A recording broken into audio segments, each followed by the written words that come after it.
Amen. Amen. Bien-aimés dans le Seigneur, je crois, le vendredi passé, nous étions en train de parler d'un message si important qui est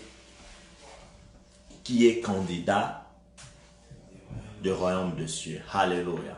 Je crois chacun de nous est en train de... Il est impatient de savoir qui est candidat du royaume de cieux. Oui, gardez votre souffle. Le Saint-Esprit va nous amener jusqu'à comprendre. Alléluia. L'objectif, ce n'est pas d'aller trop pressé, mais l'objectif est que vous compreniez. Lorsque vous allez comprendre et mettez cela en pratique, directement nous devenons des candidats du royaume de cieux. Alléluia. Hier, je partageais avec le peuple de Dieu dans la prière et le Saint-Esprit m'avait amené par un message très important. Je crois que ce message, tous nous connaissons ces passages. C'était dans le livre de l'épître de Jean, 3 Jean chapitre 1er, le verset 2 qui dit « Bien-aimé, je souhaite que tu sois prospère, comme prospère l'état de ton âme. » Il dit « Je souhaite que tu sois prospère et que tu sois en bonne santé, comme prospère l'état de ton âme. » Alors on avait essayé un peu d'expliquer pour dire que, c'est-à-dire en d'autres termes, la prospérité, la richesse, les succès que nous cherchons dans le monde et la bonne santé que nous cherchons, cela dépend de l'état de notre âme. Parce que la Bible dit, je souhaite que tu sois prospère et que tu sois en bonne santé. La prospérité et la bonne santé comme prospère l'état de ton âme. Alléluia. Nous avons essayé d'expliquer au peuple de Dieu maintenant. Ses souhaits. Chacun de nous aime ses souhaits. Oui. Lorsqu'on les souhaite comme ça, il dit Amen. Mais regarde l'état de ton âme. Est-ce que ton âme est dans un bon état? Alléluia. C'est ça la question que tu dois te poser. Pour que tu sois prospère, il faudrait d'abord que ton âme soit prospère. Alors si ton âme est maladive, quand quelqu'un te souhaite que je souhaite que tu sois prospère, comme prospère l'état de ton âme, directement ton âme aussi, et directement ta vie aussi sera, ta prospérité aussi sera maladive. Alors, ici, je suis venu juste pour guérir ton âme. Alléluia. À travers la parole de Dieu. C'est ça l'objectif de ce message. Guérir ton âme, c'est-à-dire sauver ton âme. Sauver ton âme. Si ton âme est sauvée, quand on te dit je souhaite que tu sois prospère, comme prospère l'état de ton âme, comme ton âme est sauvée, directement tu es béni de toutes les bénédictions célestes en Jésus-Christ.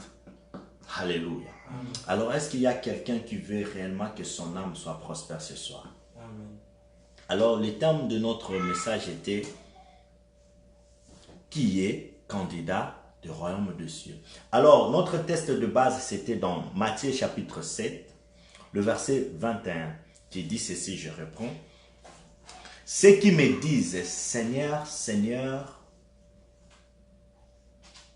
n'entreront pas tous dans le royaume de cieux. La question qui nous était posée maintenant de savoir, mais Seigneur, qui entrera, qui héritera le royaume de cieux? Mais Seigneur, tous nous venons auprès de toi. C'est comme aujourd'hui, nous sommes là tous, en train de suivre les lives, prier, prier, prier. Mais le Seigneur dit, tous ceux qui prient avec moi, même maintenant, et tous cela n'hériteront pas le royaume de cieux. Mais la question, c'est très important, ça nous attire encore à savoir, mais qui va hériter le royaume des cieux? Comme Dieu est bon, sa bonté dira toujours, il a dit non, je ne peux pas leur laisser comme ça, je dois leur dire la vérité et leur donner la réponse. Il continue, il dit, mais c'est lui qui fait la volonté de mon Père qui est dans les cieux. C'est-à-dire, c'est lui qui héritera le royaume de cieux. C'est seulement la personne qui fait la volonté de qui? De Dieu. Alléluia. En lisant ces passages, nous comprenons qu'il y a un élément clé que j'ai appelé la clé de l'ouverture de notre vie. L'élément clé qui est ici, c'est quoi? La volonté. Parce qu'on dit, tous ceux qui m'appellent Seigneur, Seigneur, Seigneur, n'hériteront pas le royaume des cieux. Or, l'objectif pour moi, humain, lorsque je crie en Jésus-Christ, lorsque je viens auprès de Dieu pour le servir, demeurer dans sa présence, mon objectif est d'hériter le royaume des cieux. Mon objectif n'est pas de venir chaque fois à l'église, chanter, danser, bizarrement, faire de n'importe quoi dans ces mondes. Non, je sais qu'un jour, je quitterai ces mondes. Mais est-ce j'ai une place là au ciel? C'est ça la question de tout un chacun de nous. Maintenant, le Seigneur nous dit, tous ceux qui me prient, tous ceux qui me servent, toutes ces personnes-là, et tous n'hériteront pas le royaume de cieux. C'est-à-dire, il y a une sélection. Il y a quelques personnes qui vont hériter le royaume des cieux. Alors, il nous donne la clé. Il dit ici que ceux qui hériteront le royaume des cieux sont seulement les personnes qui font la volonté de Dieu. D'où nous avons tiré que l'élément clé ici dans ces passages, c'est la volonté de Dieu. Alors, faisons travailler notre tête, faisons travailler notre esprit, cherchons maintenant c'est quoi la volonté de Dieu. Amen. Alors, cela nous a amené dans le passage de Romains, chapitre 12. J'aimerais que vous ayez vos Bibles. Ayez vos Bibles bien aimés dans les scènes, les stylos à côté. Prenez Romains 12. Faisez comme si on était dans la chambre, on est en train d'apprendre. Alléluia. Parce que ce sont des enseignements. Les enseignements. Alors, je suis en train de chercher quoi? La volonté de Dieu. La volonté de Dieu. C'est quoi la volonté de Dieu? Alors, Romains 12 nous dit ceci. Le premier verset et le deuxième verset nous dit ceci. Je vous exhorte donc, frères, par la compassion de Dieu, à offrir vos corps comme un sacrifice vivant, saint, agréable à Dieu, ce qui sera de votre part un culte raisonnable. Alléluia. Alors le deuxième verset nous dit ceci. Ne vous conformez pas au siècle présent, mais soyez transformés par les renouvellements de l'intelligence afin que vous discerniez quelle est la volonté de Dieu, ce qui est bon, agréable et parfait. Alléluia. J'étais en train de chercher la volonté de Dieu. Maintenant, dans ce passage, on me dit, le verset 2 nous dit ceci, ne vous conformez pas, premièrement, au siècle présent. Le premier élément. Je ne dois pas me conformer au siècle présent. Et puis, deuxièmement, il me dit, soyez transformés par le renouvellement de l'intelligence. Quand je serai transformé par le renouvellement de l'intelligence, en ce moment-là, je saurai quelle est la volonté de Dieu. La Bible nous dit ici, afin de discerner quelle est la volonté de Dieu. Ce qui est bon, ce qui est agréable et ce qui est parfait. Alléluia. Alors, pour connaître la volonté de notre Père, pour saisir la volonté de Dieu, bien-aimé dans le Seigneur, la première condition est de ne pas se conformer au siècle présent. De ne pas se conformer au monde. Accepte qu'on t'appelle démodé. Oui. Tu es démodé au monde, mais tu es à la mode au royaume des cieux. Alléluia. Écoute, la première condition nous dit, pour connaître, parce que ne vous perdez pas s'il vous plaît. Nous sommes en train de chercher la volonté de Dieu. Alors la Bible me dit ceci. Pour connaître, Alvin, pour connaître la volonté de Dieu, tu dois premièrement ne pas te conformer au siècle présent. Je dis, ok, Après avoir ne pas me conformer au cercle présent, il me dit encore, mais sois maintenant transformé par les renouvellements de l'intelligence. Quand tu seras transformé par le renouvellement de l'intelligence, en ce moment-là, tu sauras quelle est la volonté de Dieu. Ce qui est bon, ce qui est agréable et ce qui est parfait. Alléluia. J'avais donné des exemples. J'avais donné l'exemple du serpent et j'avais donné l'exemple de la chenille. Les serpents se conforment.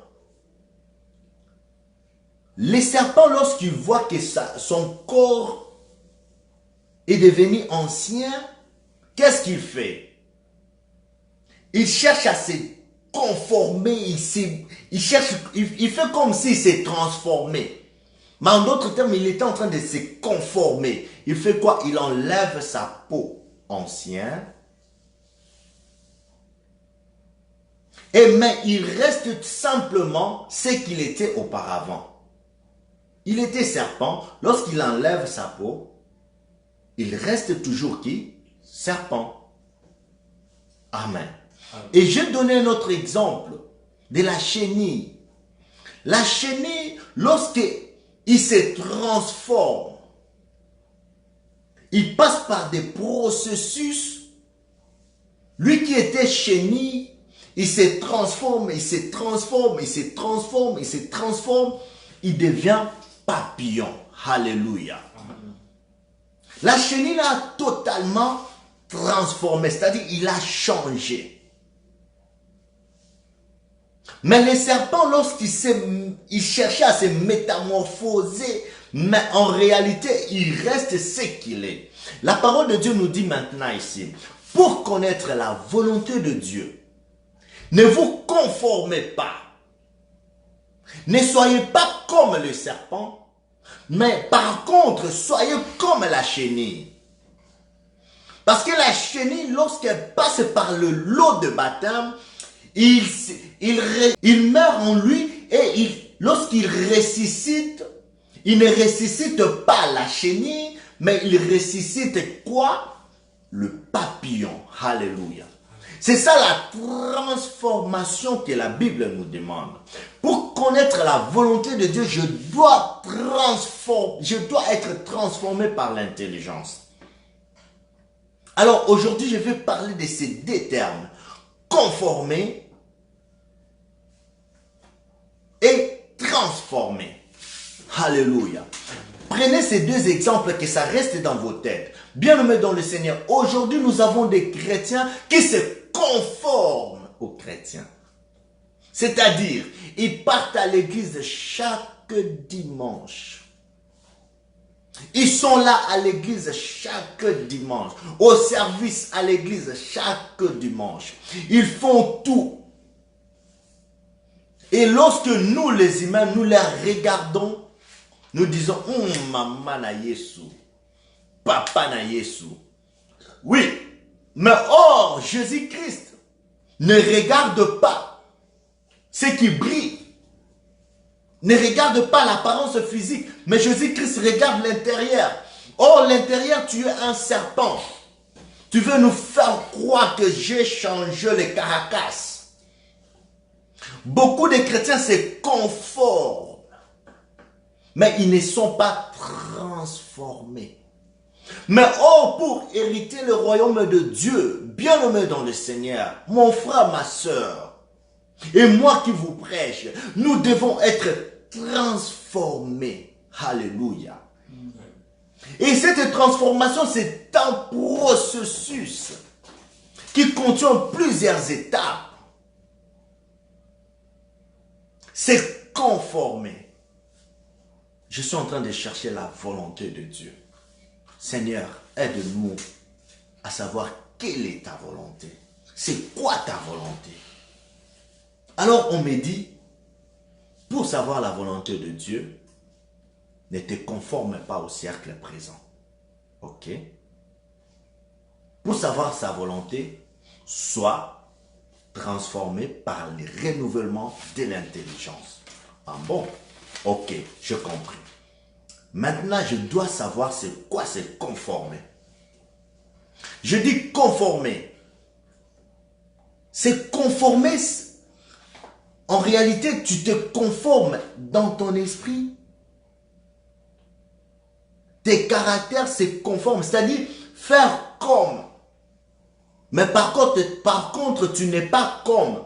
C'est-à-dire, en d'autres termes, je me comporte comme un mamie, mais en réalité, je ne suis pas mamie.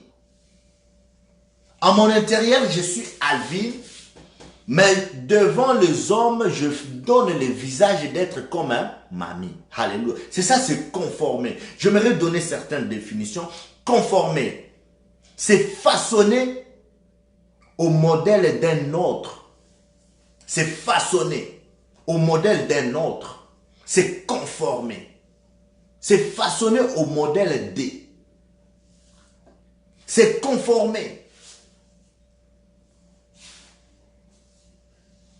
C'est façonner au modèle D. C'est conformer en d'autres termes. C'est être influencé de. Être influencé par. C'est conformer.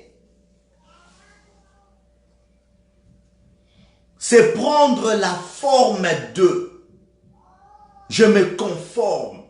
Je prends la forme de. Alléluia. C'est conformer. Prendre la forme de. Mais en réalité, tu n'as pas cette forme. Je vais vous donner un exemple pour bien comprendre. Tous nous avons appris à l'école, et c'est vrai aussi. L'eau a quelle couleur? L'eau est incolore. L'eau n'a pas de couleur, n'est-ce pas? L'eau n'a pas de couleur, l'eau n'a pas de forme, n'est-ce pas? Est-ce que nous sommes d'accord? L'eau n'a pas de couleur, n'est-ce pas? L'eau n'a pas aussi de forme, n'est-ce pas? Oui. C'est conformer, c'est quoi? Regarde l'eau. Lui qui n'a pas de couleur, lui qui n'a pas de forme. Mais il prend la forme du récipient. L'eau prend la forme de quoi? Du récipient. Et il prend aussi la couleur du récipient. Alléluia. Un exemple simple. Tu prends un gobelet. Gobelet bleu. Tu viens, tu puises de l'eau. L'eau qui n'avait pas de forme. Prenons l'eau qui était même dans des rives, partout. Tu puises de l'eau. Quand tu regardes cette eau, en réalité, cette eau a pris une forme. Cette eau-là prendra quelle forme? La forme du gobelet. Et si tu essaies de regarder cette eau à l'intérieur, la couleur de cette eau, comme le gobelet avait quelle couleur? Bleu. Si tu regardes de l'eau, tu auras tendance à croire que cette eau a quelle couleur? Bleu. Amen. C'est ça, c'est conformer. Mais en réalité, si tu le renverses, tu verras que cette eau-là n'avait pas la couleur bleue. C'est ça certains chrétiens. C'est conformer. Tu te conformes, mais en réalité, tu n'es pas ce que tu donnes comme impression. C'est conformer. En d'autres termes, c'est conformer, nous pourrons encore dire que c'est conformer, c'est déguiser. C'est déguiser. Alléluia. C'est déguiser. En d'autres termes, déguiser, c'est-à-dire prendre une forme qui serait très difficile à reconnaître le vrai. Donc tu prends la forme qui nous rend un peu ambigu pour déterminer quelle est la vraie forme. C'est déguiser, c'est conformer. Tu cherches, écoute, lisons 2 Corinthiens chapitre 11, le verset 13 à 15. 2 Corinthiens chapitre 11, 13 à 15. Allons-y. Je vous ai dit, ce sont des enseignements Bien-aimés, ayez votre Bible à main pour comprendre. Nous cherchons quoi? La volonté de Dieu. Nous sommes simplement en train de chercher la volonté de Dieu. Ne pas se conformer. Je suis en train d'expliquer maintenant, ne pas se conformer, c'est quoi? On nous a dit que se conformer, en d'autres termes, c'est déguiser, se prendre la forme, donner l'impression que nous sommes, mais nous ne le sommes pas. 2 Corinthiens chapitre 11.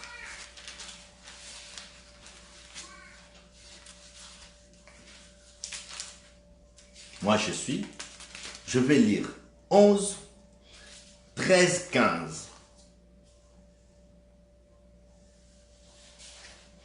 13 nous dit ceci. Ces hommes-là sont de faux apôtres.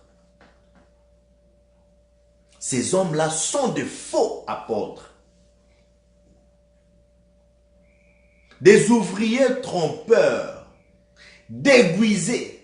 Pourquoi ces hommes sont des faux apôtres? Parce que ces hommes se déguisaient. En d'autres termes, ces hommes cherchaient à se conformer à qui? Aux apôtres. Déguisés, se conformer. Ces hommes-là sont de faux prophètes. Ces hommes-là, ces femmes-là sont de fausses chrétiens. Pourquoi? Parce qu'ils cherchent à se déguiser. Écoute, je continue. Ces hommes-là sont de faux apôtres,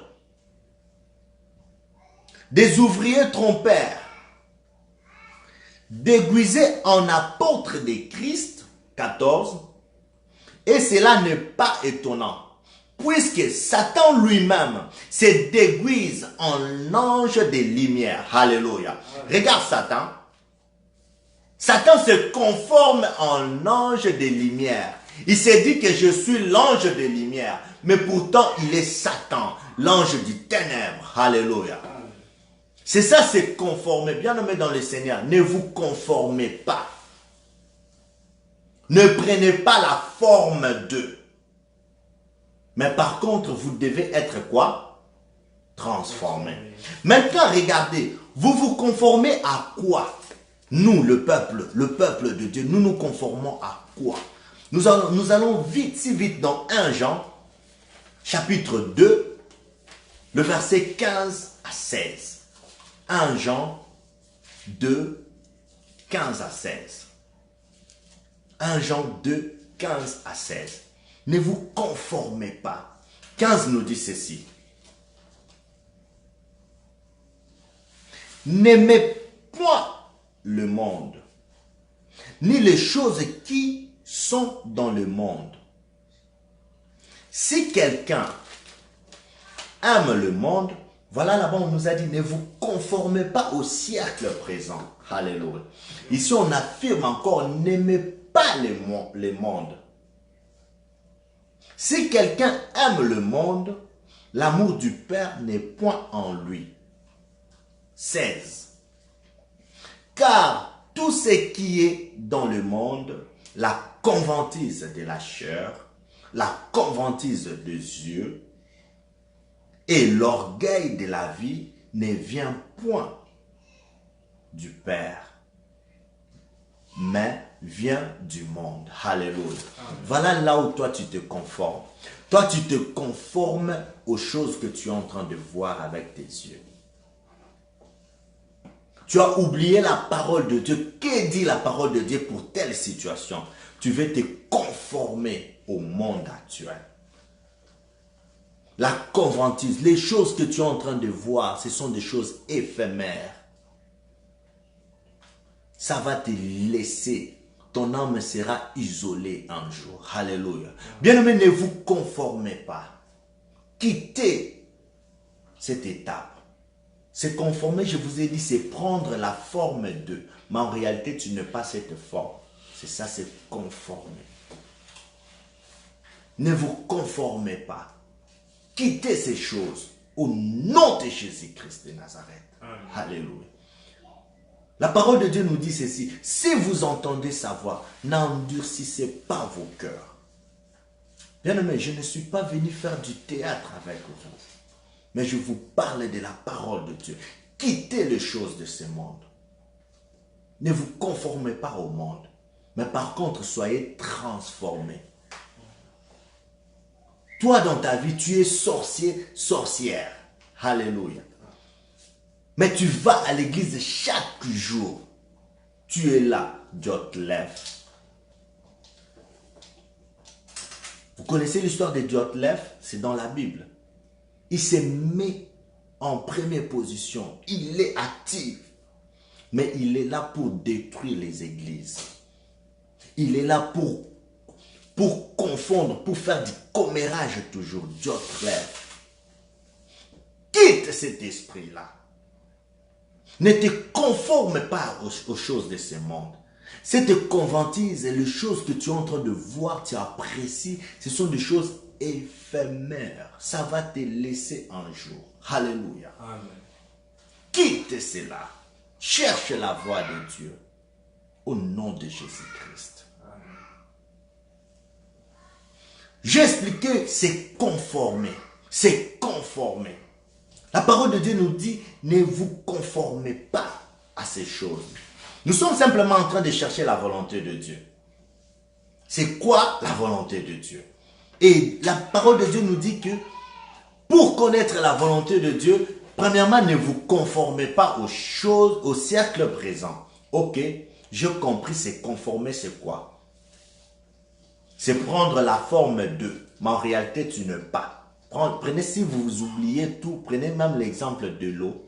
L'eau est incolore, l'eau n'a pas de couleur, l'eau n'a pas de forme, n'est-ce pas? Mais l'eau prend la forme du récipient. C'est-à-dire, si vous le mettez dans cette bouteille, cette eau prend cette forme.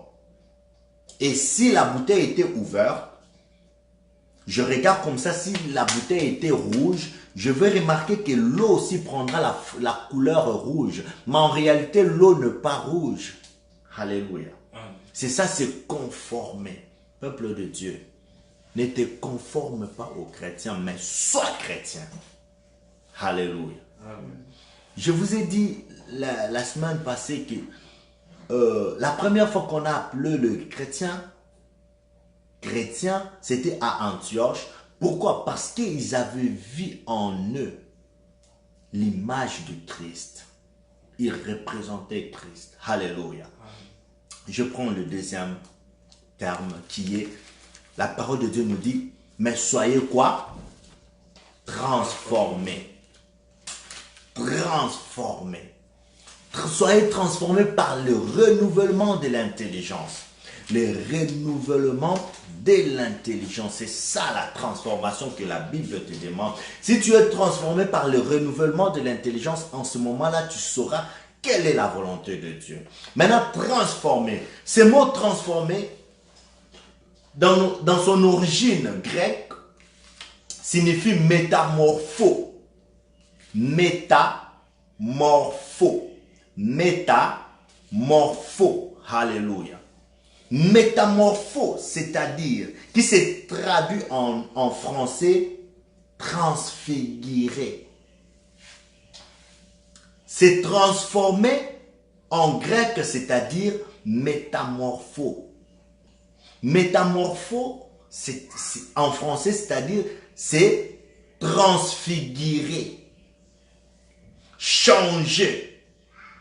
Amen. C'est transfigurer et changer. Bien-aimé, nous allons prendre un homme qui fut transfiguré. Et nous allons voir qu'est-ce qu'il a produit dans sa vie. Lorsque cet homme fut transfiguré. Alléluia. Alléluia. Nous allons si vite dans Matthieu. Je vous ai dit transformer, c'est-à-dire quoi? Métamorpho. Métamorpho, c'est-à-dire changer ou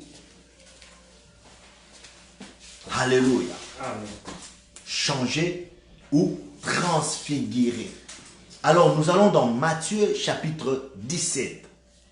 Matthieu 17, le verset 2. Matthieu 17, 2. Nous allons voir un homme qui fut transfiguré. Notre modèle, il est notre modèle. Il est vraiment notre modèle. Transformé. Cet homme fut transformé. Matthieu 17, le verset 2. Alléluia. Jésus-Christ est Seigneur. Je lis au nom du Père, du Fils, du Saint-Esprit. La Bible nous dit, je vais commencer au premier verset pour mieux comprendre. 6 jours après, Jésus prit avec lui Jacques et Jean. Et il prit avec lui Pierre, Jacques et Jean, son frère. Et il les conduisit à l'écart sur une haute montagne. 2. Ce qui nous intéresse. 2. Il fit transfigurer devant eux. Qui? Jésus-Christ. C'est-à-dire Jésus-Christ fit métamorphoser. Alléluia. Jésus-Christ fit transformer devant ses disciples. Il fit transfigurer devant eux. Voilà maintenant ce qui s'est produit lorsque tu es transfiguré. On nous dit ceci, son visage resplendit comme le soleil. Ses vêtements deviennent blancs comme la lumière. Alléluia. Bien-aimé dans le Seigneur, un chrétien transformé doit briller. C'est pourquoi la Bible nous dit que nous sommes la lumière. Un chrétien qui est transformé doit briller. Écoute, Jésus-Christ, lorsqu'il fit transfigurer, on nous dit que son visage fait quoi? Son visage resplendit comme le soleil. Bien-aimé dans le Seigneur, là où tu es, j'aimerais que tu deviennes un soleil. Tu deviennes une lumière. Partout où tu marches, que les gens te pointent du doigt, disent que celle-ci, celui-ci est un enfant de Dieu. Alléluia. Celle-ci, celui-ci est un chrétien, est une chrétienne. Alléluia. Amen. Voilà, aujourd'hui, nous avons abusé du nom du chrétien. Pourquoi? Parce que nous aimons nous conformer. Mais en réalité, en nous, nous ne sommes pas transformés. Bien aimé, pour être transformé, il y a des processus. Prends simplement l'exemple. Tu es maman, tu es papa, tu as des enfants. Quand tu donnes naissance à un enfant, il est bébé, n'est-ce pas? Après l'étape de bébé, il grandit, il devient jeune. Après jeune, il devient aussi papa à son tour. Alléluia. Mais toi et moi, depuis que nous avons été baptisés, nous demeurons toujours dans de petites choses. Nous sommes toujours des bébés spirituels. Tu n'as pas été transformé. Tu te conformes. Alléluia. Alors, celui qui se transforme connaîtra la volonté de Dieu. Mais celui qui ne se transforme pas, celui qui se conforme, ne connaîtra jamais la volonté de Dieu. Vous voyez maintenant, nous sommes un peu éclairés. Alléluia.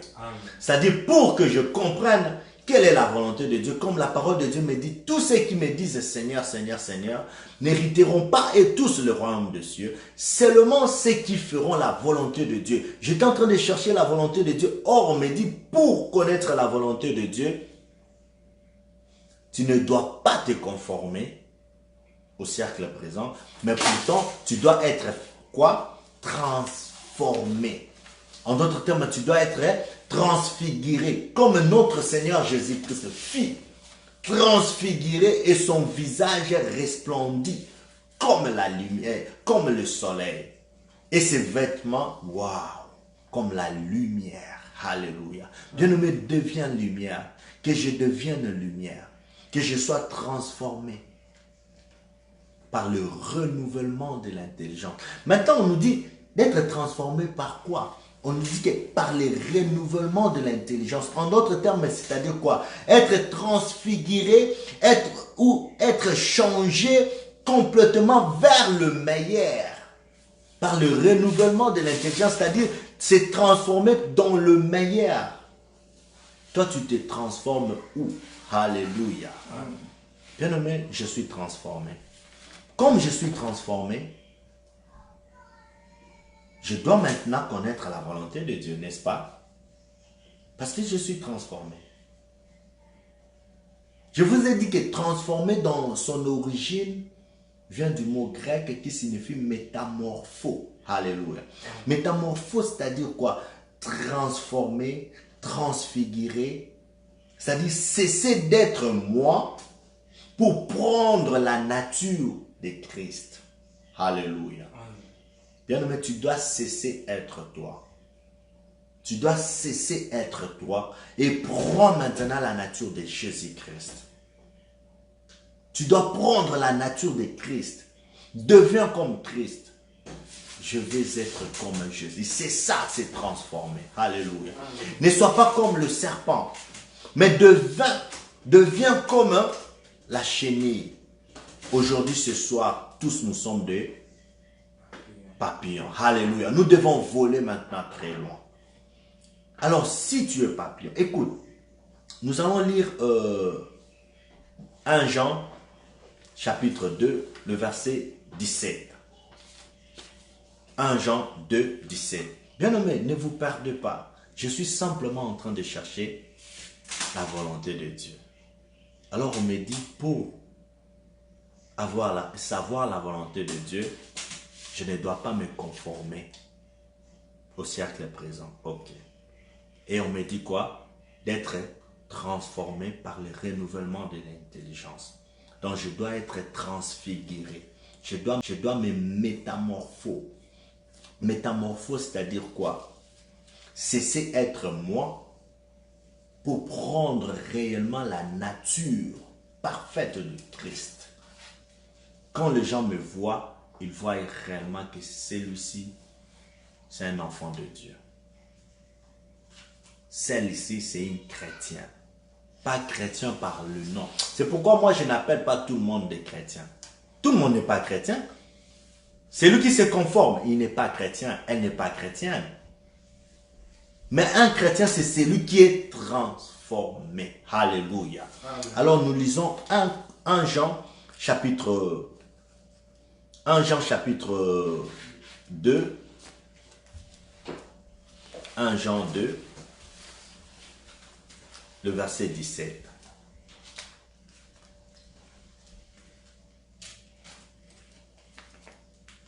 « 1 Jean 2, 17. Alléluia, Seigneur Jésus-Christ. Vous y êtes? 1 Jean 2, 17. Je peux lire, là, moi ça prend du temps. Ok, 1 Jean 2, 17. Nous lisons au nom du Père, du Fils, du Saint-Esprit. La parole de Dieu nous dit ceci. Et le monde passe, et sa convoitise aussi. Mais celui qui fait la volonté de Dieu demeure éternellement. Le monde passe, et sa convoitise aussi passera. Mais on nous dit, celui qui fait maintenant la volonté de Dieu, cette personne demeure éternellement. Je vois encore le mot volonté de Dieu. Mais pourtant, moi, je vais simplement décortiquer c'est quoi la volonté de Dieu.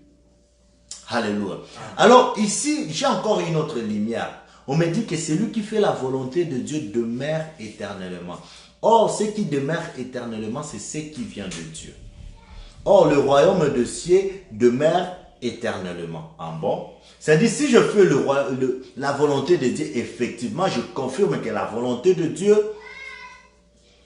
égale au royaume de cieux. Alléluia. Par ce passage, alors j'ai compris. C'est-à-dire, moi, je suis renouvelé ce soir. Je vais savoir maintenant la volonté de Dieu. C'est clair. Moi, j'ai déjà trouvé la volonté de Dieu. Amen. Amen. Alors, par rapport au temps, je vous laisse là. Je vous invite encore à venir le vendredi prochain. Là, on va sortir simplement la volonté de Dieu. Amen. Amen. Amen. Amen. Que le Seigneur Dieu vous bénisse.